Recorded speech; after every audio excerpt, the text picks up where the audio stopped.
As a professional Taylor আমি paper fusing use করেছি। Fusing এর সাইড দিয়ে একটি সেলাই দিয়ে নিব। সেলাই করার সময় খেয়াল রাখতে হবে সেলাইটি বাঁকা টেরা না হয়, তবে প্রফেশনাল ফিনিশিং আসবে না। প্রেসার ফুট উঠিয়ে ঘুরিয়ে আবার সেলাই দিয়ে নিচ্ছি, তবে কাপড় কুঁচকে যাবে না। পিন দিয়ে সামনের পার্টের গলার সাথে আটকে নিয়েছি। পিন দিলে হয় কি, চাপ সেলাই দিয়ে নিচ্ছি, কর্নার গুলো কুঁচকে যাওয়ার সম্ভাবনা থাকে, তবে কিন্তু ফিনিশিং একদমই ভালো আসবে না। ডিপ কেটেছিলাম আমি 7.5 ইঞ্চেস, তারপরও কিন্তু এই গলাটি ফুলে থাকবে না। আসসালামু আলাইকুম, ওয়েলকাম টু বানাই।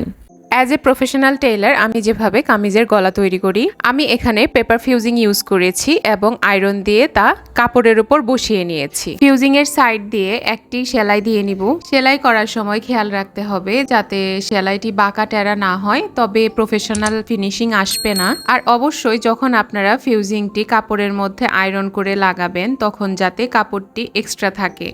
এক্সট্রা থাকলে মুড়িয়ে সেলাই করতে কিন্তু খুব কমফোর্টেবল হয়। সেলাই করার পর এক্সট্রা কাপড়টুকু কেচি দিয়ে কেটে নিয়েছি। সেম ভাবে আমরা সামনের গলাটিকেও সেলাই করে নেব। যেহেতু আমার সামনের গলায় কর্নার রয়েছে, তাই যখনই আমার সেলাই কর্নার অবধি আসছে তখন কিন্তু আমি প্রেসার ফুট উঠিয়ে ঘুরিয়ে আবার সেলাই দিয়ে নিচ্ছি। এভাবে কর্নার গুলো যদি আমরা প্রেসার ফুট উঠিয়ে ঘুরিয়ে সেলাই করি, তবে কাপড় কুঁচকে যাবে না। এই গলাটিও সেলাই হয়ে গেলে এক্সট্রা কাপড় কেটে নিয়েছি। এক্সট্রা কাপড় কেটে নেওয়ার পর কামিজের সামনের পার্ট নিয়ে একটি পিন দিয়ে সামনের পার্টের গলার সাথে আটকে নিয়েছি। পিন দিলে হয় কি, আপনার মিডল এবং কাঁধ একদম অ্যাকিউরেট হয়। ভিডিওতে খেয়াল করলে দেখতে পাবেন কর্নারগুলো যখন আমি সেলাই করছি তখন কিন্তু প্রেসার ফুট উঠিয়ে ঘুরিয়ে তারপর সেলাই করে নিচ্ছি। যদি আমি এক টানে সেলাই করতাম তবে কিন্তু কর্নারগুলো কুঁচকে যাওয়ার সম্ভাবনা থাকে।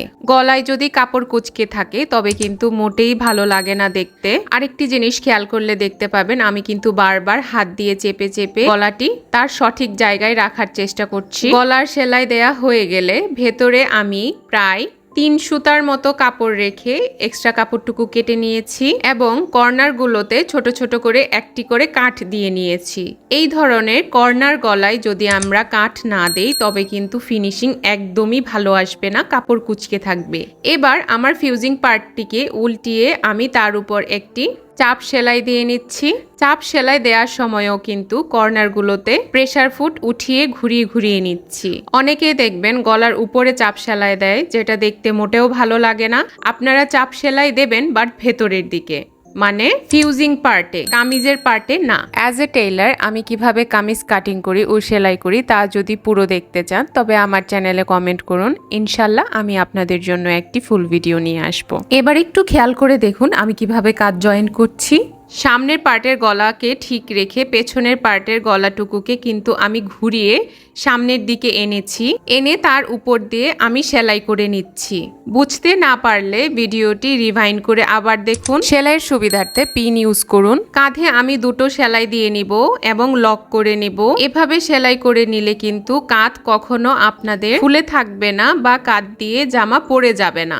এবং যখন আপনারা গলাতে হাতের সেলাই দিবেন, সেলাই করতেও খুবই ইজি হবে। এই ড্রেসটি আমার মায়ের, কাস্টমারের পারমিশন ছাড়া কাস্টমারের ড্রেসগুলো দেখাতে পারি না বলেই মায়ের ড্রেসটি দেখাচ্ছি। এই গলার ওয়েট বা পাশের দিক আমি কাটিং করেছি 3.5 ইঞ্চেস এবং ডিপ কেটেছিলাম আমি 7.5 ইঞ্চেস। তারপরও কিন্তু এই গলাটি ফুলে থাকবে না বা কাঁধ দিয়ে পড়ে যাবে না। এই ড্রেসটি বানাতে বানাতে আমার একটু লেস শর্ট পড়েছিল, সেটা আমি কিভাবে কভার করেছি তা একটি শর্টে দেয়া আছে, চাইলে আপনারা দেখে নিতে পারেন।